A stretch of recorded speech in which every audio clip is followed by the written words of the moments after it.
Hello students, आप लोगों का अपने यूट्यूब चैनल मेसा नेक्स्ट एग्जाम में स्वागत है। दोस्तों, आज इस वीडियो में हमने फिजिक्स का प्रैक्टिस सेट नंबर सेकंड लिया है। अगर आपने प्रैक्टिस सेट नंबर फर्स्ट नहीं देखा तो उस वीडियो की लिंक मैंने डिस्क्रिप्शन में दे रखी है, तो वहां से जाकर आप उस वीडियो को जरूर देख लेना। दोस्तों, आज की वीडियो बहुत ही इंपॉर्टेंट होने वाली है, क्योंकि आज इस वीडियो में हमने जो आपके एग्जाम में बार बार पूछे गए क्वेश्चन है, रिपीटेड क्वेश्चन हमने आज इस वीडियो में लिए, और लास्ट में आपको कमेंट बॉक्स में कमेंट करके बताना इनमें से कितने क्वेश्चन का आप लोगों ने सही जवाब दिया। और दोस्तों, अभी तक आपने हमारे चैनल को सब्सक्राइब नहीं किया तो सब्सक्राइब कर लें और बेल आइकन को प्रेस कर दें, इससे आने वाली वीडियो की नोटिफिकेशन आपके पास पहुंच सके। और दोस्तों, वीडियो को लाइक कर दें। तो चलिए शुरू करते हैं।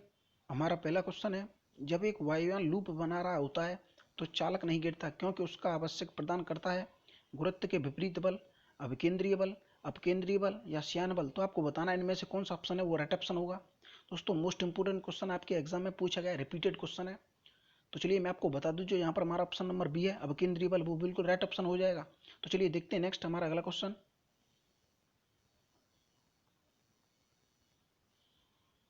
दूरसंचार में प्रयोग में लाई जाने वाली विद्युत तरंगें होती हैं पराबैंगनी, अवरक्त, दृश्यक या सूक्ष्म तरंगें। तो आपको बताना है इनमें से कौन सा ऑप्शन है वो राइट ऑप्शन होगा।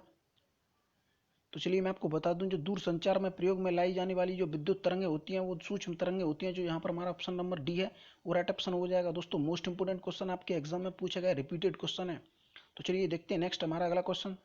हमारा अगला क्वेश्चन है, 60 किलोग्राम वजन का एक बालक जो कि 10 मीटर पर सेकंड की गति से दौड़ रहा है, उसका संवेग होगा 500, 600, 550 या फिर 450। तो आपको बताना है इनमें से कौन सा ऑप्शन है वो राइट ऑप्शन होगा। तो दोस्तों, यहाँ पर संवेग पूछा गया है, तो संवेग का फॉर्मूला होता है P बराबर एम बी। तो दोस्तों, एम यहाँ पर हमको दिया है 60 किलोग्राम, तो 60 इंटू, चलिए यहाँ पर लिख लेते हैं 60 इंटू, दोस्तों वी का मान जो यहाँ पर दिया गया है वेग का 10 मीटर पर सेकंड इंटू 10। दोस्तों, यहाँ पर हमारा जो ऑप्शन नंबर बी है 600 किलोग्राम मीटर पर सेकंड, जो ऑप्शन बी है वो बिल्कुल राइट ऑप्शन होगा। दोस्तों, इसी तरह के क्वेश्चन आपके एग्जाम में पूछे जाते हैं, पी बराबर एम बी, ये फॉर्मूला आपको याद रखना है। तो चलिए देखते हैं नेक्स्ट हमारा अगला क्वेश्चन।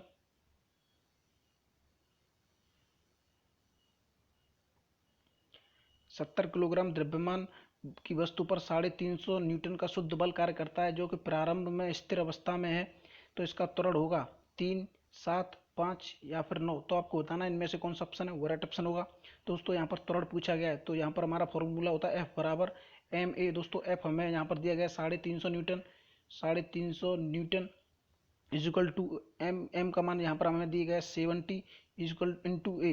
दोस्तों, जीरो से जीरो कट जाएगी, 7 से 35 जाएगा 5 पर। दोस्तों, यहाँ पर हमारा ऑप्शन नंबर सी है 5, वो बिल्कुल राइट ऑप्शन हो जाएगा। दोस्तों, इसी तरह के क्वेश्चन आपके एग्जाम में पूछे जाते हैं, तो ये आपको फॉर्मूला याद रखना है एफ बराबर एम ए। दोस्तों, मोस्ट इंपोर्टेंट क्वेश्चन है। तो चलिए देखते हैं नेक्स्ट हमारा अगला क्वेश्चन। और हाँ दोस्तों, आपको अपने एग्जाम से लेकर किसी भी तरह की कोई भी जानकारी लेनी हो, जैसे एयरफोर्स में मेडिकल, फिजिकल, साइको, जीडी, तो आप कमेंट बॉक्स में कमेंट कर सकते हैं। जैसे जैसे हम पृथ्वी के तल से ऊपर की ओर जाते हैं तो गुरुत्व के कारण त्वरण घटता है, तो पृथ्वी के तल से नीचे जाने पर यह बढ़ेगा या घटेगा, या फिर स्थिर रहता है, या फिर घटता है फिर बढ़ता है। तो आपको बताना है इनमें से कौन सा ऑप्शन है वो राइट ऑप्शन होगा। तो दोस्तों, मैं आपको बता दूं, जो त्वरण है वो पृथ्वी की तल पर है वो मैक्सिमम होता है। दोस्तों, ऊपर जाने पर भी घटता है और नीचे जाने पर भी घटता है, जो यहाँ पर हमारा ऑप्शन नंबर बी है वो राइट ऑप्शन हो जाएगा। दोस्तों, मोस्ट इंपोर्टेंट क्वेश्चन आपके एग्जाम में पूछा गया है। तो चलिए देखते हैं नेक्स्ट हमारा अगला क्वेश्चन। वाट किसका मात्रक है, कार्य, ऊर्जा, बल या शक्ति। तो आपको बताना है इनमें से कौन सा ऑप्शन है वो राइट ऑप्शन होगा। तो चलिए मैं आपको बता दूं, जो वाट मात्रक है वो शक्ति का है, जो यहाँ पर हमारा ऑप्शन नंबर डी है वो बिल्कुल राइट ऑप्शन हो जाएगा। दोस्तों, आपको शक्ति का विमेय सूत्र भी मैं आपको बता देता हूँ, ml2T-3। ये दोस्तों, ये आपको याद रखना है, आपके एग्जाम में पूछा गया है शक्ति का जो विमेय सूत्र है, ये आपको याद रखना है। तो चलिए देखते हैं नेक्स्ट हमारा अगला क्वेश्चन। ज्वार भाटा आने का कारण है चंद्रमा का गुरुत्वाकर्षण बल, पृथ्वी की घूर्णन गति, पृथ्वी का गुरुत्वाकर्षण बल या चंद्रमा की परिभ्रमण गति। तो आपको बताना है इनमें से कौन सा ऑप्शन है वो राइट ऑप्शन होगा। तो चलिए मैं आपको बता दूं, जो ज्वार भाटा आने का कारण है वो चंद्रमा का गुरुत्वाकर्षण बल है, जो यहाँ पर हमारा ऑप्शन नंबर ए है वो राइट ऑप्शन होगा। दोस्तों, रिपीटेड क्वेश्चन है, आपके एग्जाम में पूछा गया है। तो चलिए देखते हैं नेक्स्ट हमारा अगला क्वेश्चन। किसी वस्तु का पलायन वेग चंद्रमा पर होता है 2.4 या 5 या फिर 10 या फिर 11.2। तो आपको बताना है इनमें से कौन सा ऑप्शन है वो राइट ऑप्शन होगा। तो चलिए मैं आपको बता दूं, जो चंद्रमा पर जो किसी वस्तु का पलायन वेग होता है वो 2.4 किलोमीटर पर सेकंड होता है, जो यहाँ पर हमारा ऑप्शन नंबर ए है वो राइट ऑप्शन होगा। तो चलिए देखते हैं नेक्स्ट हमारा अगला क्वेश्चन।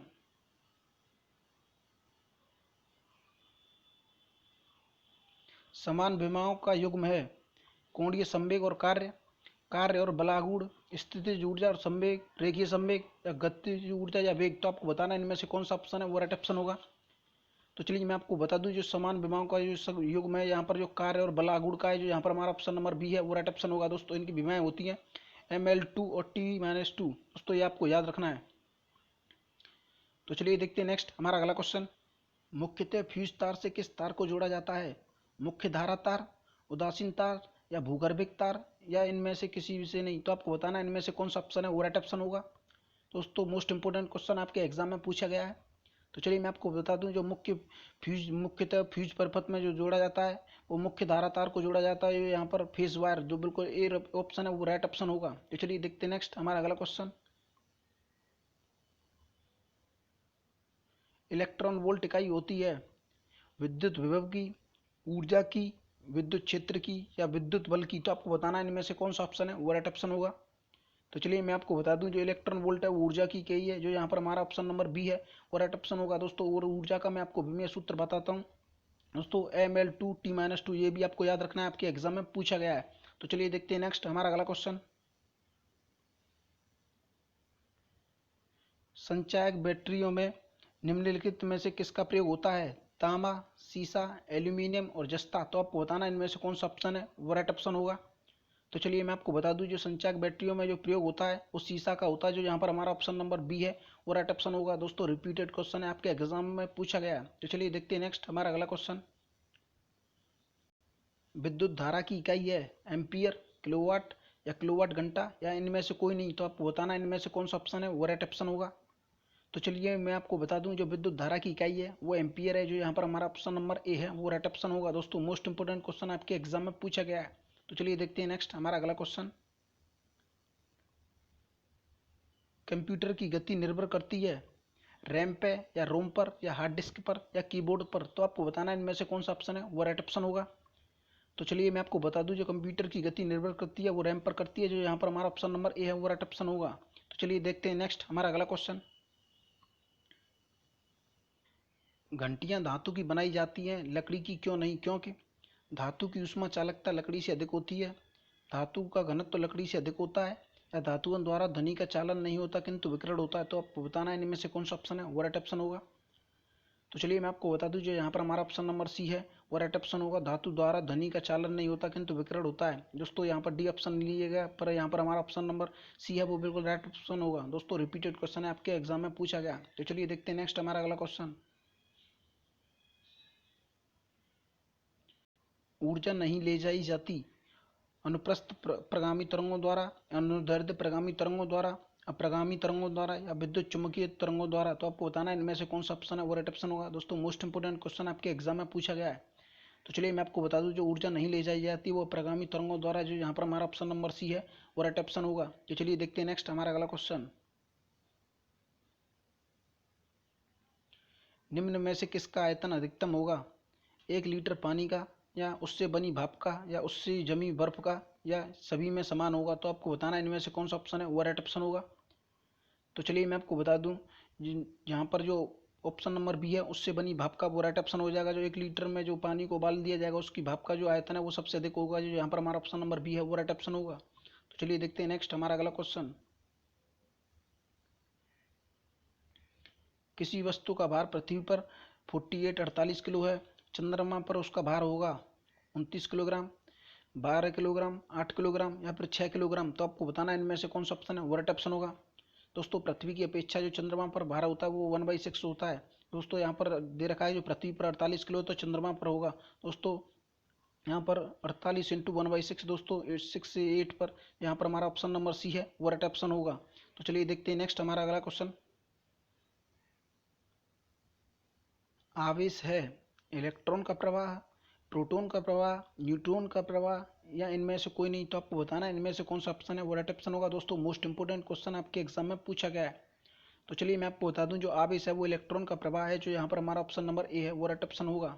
दोस्तों मोस्ट इंपोर्टेंट क्वेश्चन। तो चलिए देखते हैं नेक्स्ट हमारा अगला क्वेश्चन। हाइड्रोजन बम का मूल सिद्धांत है नाभिकीय विखंडन, नाभिकीय संलयन या दोनों, या इनमें से कोई नहीं। तो आपको बताना है इनमें से कौन सा ऑप्शन है वो राइट ऑप्शन होगा। तो चलिए मैं आपको बता दूं, जो हाइड्रोजन बम का मूल सिद्धांत है वो नाभिकीय संलयन पे, जो यहाँ पर हमारा ऑप्शन नंबर बी है वो राइट ऑप्शन होगा। दोस्तों यहाँ पर अगर परमाणु बम होता तो दोस्तों परमाणु बम का जो मूल सिद्धांत है वो नाभिकीय विखंडन पे। दोस्तों ये आपको डिफरेंस याद रखना है। तो चलिए देखते हैं नेक्स्ट हमारा अगला क्वेश्चन। दोस्तों ये रिपीटेड क्वेश्चन है, आपके एग्जाम में पूछा गया है। प्रक्रिया जिसमें निकाय से ऊष्मा ना ही ली जाती है और ना ही दी जाती है कहलाती है रुद्धोष्म, समतापीय, ऊष्मागतिज या एंट्रोपी। तो आपको बताना है इनमें से कौन सा ऑप्शन है वो राइट ऑप्शन होगा। दोस्तों इस प्रकार की प्रक्रिया को रुद्धोष्म प्रक्रिया कहते हैं, जो यहाँ पर हमारा ऑप्शन नंबर ए है वो राइट ऑप्शन होगा। दोस्तों मोस्ट इंपोर्टेंट क्वेश्चन है, आपके एग्जाम में पूछा गया, रिपीटेड क्वेश्चन है। तो चलिए देखते हैं नेक्स्ट हमारा अगला क्वेश्चन।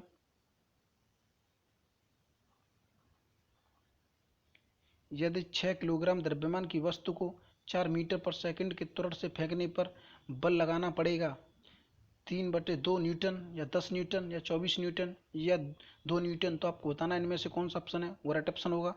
दोस्तों यहाँ पर जो पूछा गया बल, तो बल का जो फॉर्मूला होता है F बराबर एम ए। दोस्तों एम यहाँ पर दे रखा है हमें 6 किलोग्राम, इंटू जो त्वरण दे रखा है वो 4। दोस्तों 6 से जो जब 4 का मल्टीप्लाई करेंगे तो दोस्तों 40 न्यूटन, जो यहाँ पर हमारा ऑप्शन नंबर सी है वो राइट ऑप्शन होगा। दोस्तों इसी तरह के क्वेश्चन आपके एग्जाम में पूछे जाते हैं। तो चलिए देखते हैं नेक्स्ट हमारा अगला क्वेश्चन।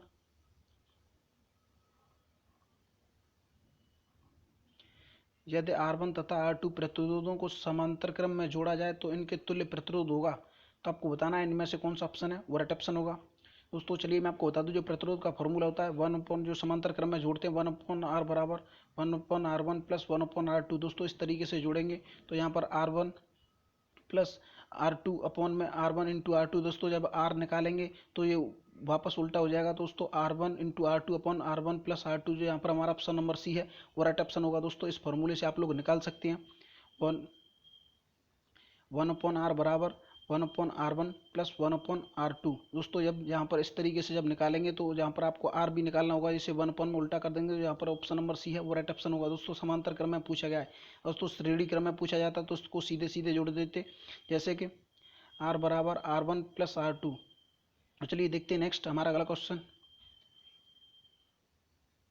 वायु में ध्वनि की तरंगें प्रदर्शित नहीं करती ध्रुवण, विवर्तन, परावर्तन, अपवर्तन। दोस्तों ये आज का लास्ट क्वेश्चन है, तो आपको बताना है इनमें से कौन सा ऑप्शन है वो राइट ऑप्शन होगा। तो चलिए मैं आपको बता दूं, जो वायु में ध्वनि की तरंगें प्रदर्शित नहीं करती वो ध्रुवण प्रदर्शित नहीं करती, जो यहाँ पर हमारा ऑप्शन नंबर ए है वो राइट ऑप्शन होगा। दोस्तों मोस्ट इंपोर्टेंट क्वेश्चन आपके एग्जाम में पूछा गया है।